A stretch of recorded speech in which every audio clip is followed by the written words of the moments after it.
Ramzan Kadyrov, président de la Tchétchénie, a roulé toute la journée avec sa nouvelle voiture, sa nouvelle bagnole, le Cybertruck de Elon Musk. C'est un travail énorme de Tesla, donc une voiture futuristique avec une machine gun derrière. Incroyable, on se croirait dans le film de Robocop. Une première depuis très longtemps. Спасибо Илону Маску за такой транспорт. Скоро отправится на СВО, на передовой. Ребята проверят, потом мы напишем характеристику, что нужно поменять. Alors comment a-t-il reçu cette voiture? On peut clairement voir le président tchétchène. La Tchétchénie, c'est là. La Tchétchénie était un pays indépendant, mais qui est plus ou moins soumise à la Grande Russie. C'est-à-dire à ses débuts, après la mort du père de Kadyrov, Vladimir Poutine est venu de Moscou jusqu'en Tchétchénie pour l'instaurer comme nouveau président. Ахмад Хаджи Кадыров достойно и мужественно исполнял свой долг перед своим народом. C'est-à-dire, tu seras président dans ton pays, il n'y a pas de souci. Mais il ne faut pas oublier que petit, c'est chez moi que tu donnes des rapports. Donc le rapport, ce n'est pas vraiment de président à président. C'est un peu de grand frère à son petit frère. Mais les militaires tchétchènes sont les plus redoutables de la Russie. Plus redoutables. Ils sont généralement musulmans.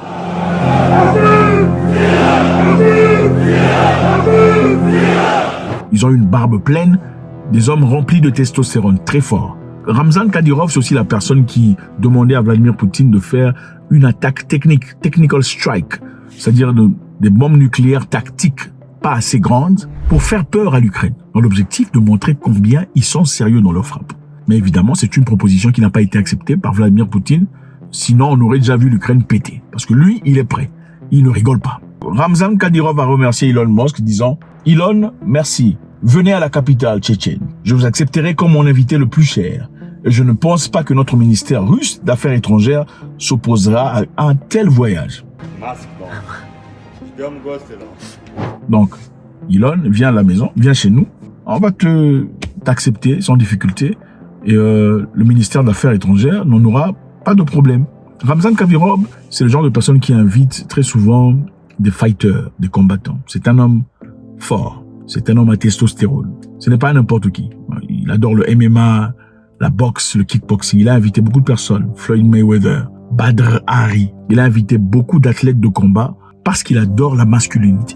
Maintenant, sur X, beaucoup de personnes se sont attaquées à Elon Musk disant « Comment ça se fait que tu as envoyé cette voiture à Ramzan Kadyrov, qui est l'ami de Vladimir Poutine, et qui dit vouloir envoyer le trac à la guerre ?» C'est-à-dire, en d'autres termes, que Elon, tu es contre l'Ukraine. Tu souhaites l'invasion russe en Ukraine. Après beaucoup de pression, Elon Musk a répondu disant « Êtes-vous sérieusement si attardé, donc si bête, que vous pensez que j'ai fait un don d'un Cybertruck à un général russe ?» Et il a utilisé l'emoji pour handicapé mental, disant que tu es fou dans la tête. Et il continue disant encore un autre exemple de la façon dont les médias traditionnels mentent. Alors, ici, on va examiner un tout petit peu. Toi, tu es Elon Musk. Tu es quelqu'un de grand, de fort, de respecté. Tu es Elon Musk, en fin de compte. Quelqu'un vient sur Internet t'écrit disant « Donc toi, tu es en train de soutenir les Russes en envoyant ton track là-bas pour qu'ils envoient la guerre. » Si tu es conscient de n'avoir pas envoyé le track, est-ce que tu vas répondre? Non, écoutez, à plusieurs reprises, on voit des personnes respectées en société. Quand vous leur écrivez une chose pour laquelle ils n'ont rien à foutre, est-ce qu'ils se sentent obligés de vous répondre? Pas du tout. Mais Elon Musk a répondu disant « Êtes-vous sérieusement bête au point où vous pensez que j'ai envoyé un Cybertruck à un général russe? Je ne ferai jamais ça. » Quelque part, ça veut dire, je pense en tout cas, que peut-être que Musk a envoyé cette histoire. Mais maintenant, c'est salé. Pourquoi? Parce qu'en envoyant cette histoire, peut-être qu'il a envoyé la voiture à Ramzan Kadyrov, mais en lui disant « Je te l'envoie, mais ne fais pas de publicité, ou ne partage pas, ou ne publie pas. » Mais Ramzan Kadyrov, malheureusement, étant un militaire qui ne respecte absolument rien, enfin, c'est un militaire, c'est un président, il a pris la photo, l'histoire était tellement jolie, il pouvait pas, ils ont installé une machine gun, ils ont pris la photo. Maintenant, ça pourrait créer des problèmes à Elon Musk si c'est confirmé. Ou bien encore, deuxième option, il aurait simplement acheté la voiture lui-même et ensuite installé la grosse machine gun derrière. Qu'est-ce que vous en pensez? Mais en tout cas, ce qui est évident, Ramzan Kadyrov est en train de passer du bon temps dans la Cybertruck, en train de s'amuser avec une machine gun. Donc c'est ça. Le problème qui se pose ici est celui-ci. Elon Musk est-il ennemi de l'Ukraine?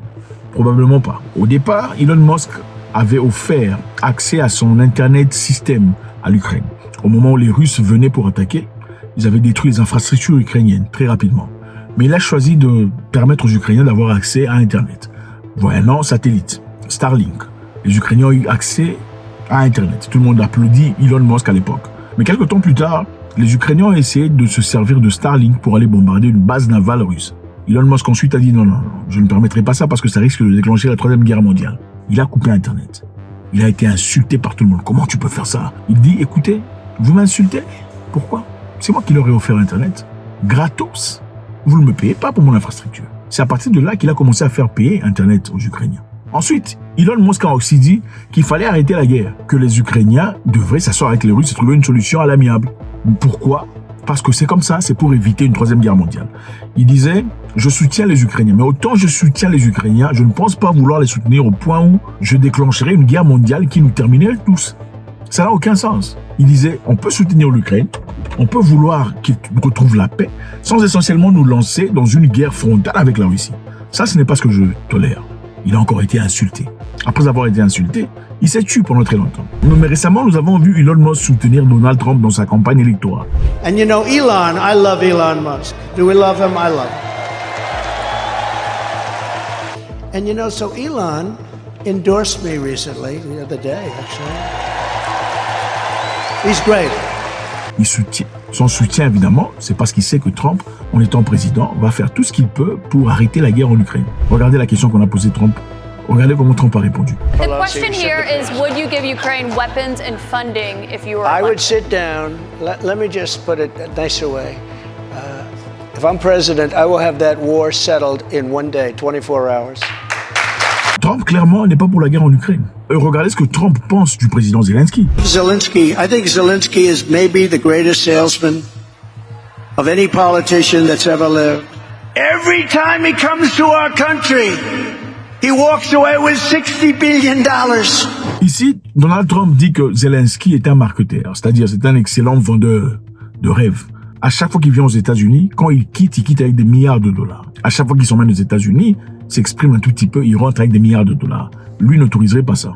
On a encore posé la question à Trump, lui demandant, est-ce que tu veux voir l'Ukraine gagner ou la Russie gagner? La réponse? And you say if you want Ukraine or Russia to win this war? I want everybody to stop dying. They're dying. Russians and Ukrainians. I want them to stop dying. La réponse de Trump était claire. Il a dit ni l'Ukraine ni la Russie. Il a dit je veux que les gens arrêtent de mourir. C'est-à-dire que Trump n'est pas très intéressé dans cette histoire. Il faut vous rappeler qu'il y a des intérêts ici. On vend les armes. Donc il y a des gens qui profitent de cette guerre. Et Trump ne fera pas partie de ces personnes. Parce que c'est un multimilliardaire qui n'a vraiment pas besoin d'argent ou ne sera pas corrompu sur le terme financier.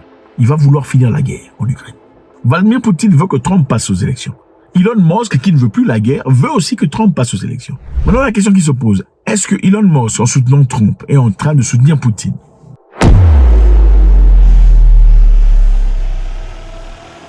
Pour finir, les Russes disent qu'ils bombarderont la Pologne si la Pologne essaie d'intercepter les missiles russes tirés en Ukraine. Récemment, l'Ukraine et la Pologne se sont entendus ou discutés, ils n'ont pas encore signé de contrat évidemment, proposant que la Pologne tire sur les missiles ou intercepte les missiles russes qui sont tirés en Ukraine mais à portée de la Pologne. C'est-à-dire, les Russes pourraient tirer une missile, mais si les Polonais sont à même d'intercepter ces missiles, ils peuvent évidemment les exploser. Alors un représentatif russe a réagi par rapport à ça.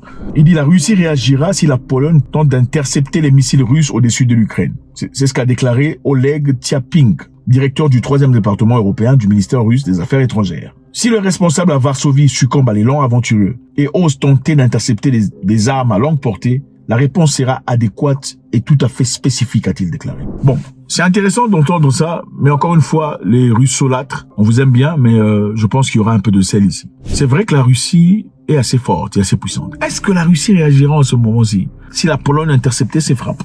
La question se pose. Pourquoi la question se pose? Parce que dans le passé, la Russie a dit, si vous franchissez cette ligne rouge, nous allons frapper. La ligne rouge a été franchie à maintes reprises. Ils n'ont pas frappé. Si vous osez frapper dans la Russie, nous frapperons très fort. Ils ont frappé dans la Russie. La Russie n'a rien fait.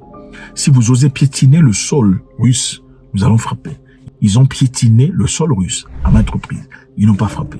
Je pense qu'à un moment donné, même si, voilà, vous travaillez pour quelqu'un, monsieur dit, si vous revenez en retard, je vous vire. Il y a des gens qui reviennent en retard, les femmes reviennent en retard, ils ne virent personne. Vous direz quoi? Vous direz quoi? je dirais que bon, il y a un manque d'authenticité ici. Kadyrov avait demandé à la Russie de frapper. Frapper, tactique, bombe nucléaire, la petite bombe nucléaire, pour tirer l'attention. Mais Vladimir Poutine a refusé de le faire. Si à maintes reprises, la ligne rouge a été franchie, est-ce que si la Pologne tire sur des missiles, si la Pologne tire et intercepte des missiles russes, la Russie finalement réagira? Point d'interrogation. Quelquefois dans la vie, on ne peut que partir sur des bases de ce que vous avez déjà fait dans le passé. Quelqu'un disait, tu veux savoir ce que quelqu'un fera dans le futur? Regarde ce qu'il a déjà fait dans le passé. Et jusque-là, malheureusement, on n'a pas beaucoup d'éléments.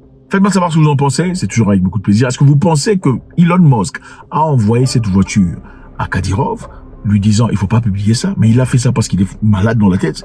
Ou Kadyrov a acheté la voiture, il a installé lui-même sa machine gun et a ensuite publié. Mais s'il l'a fait, quel serait l'intérêt pour lui de placer Elon Musk dans le pétrin? God bless.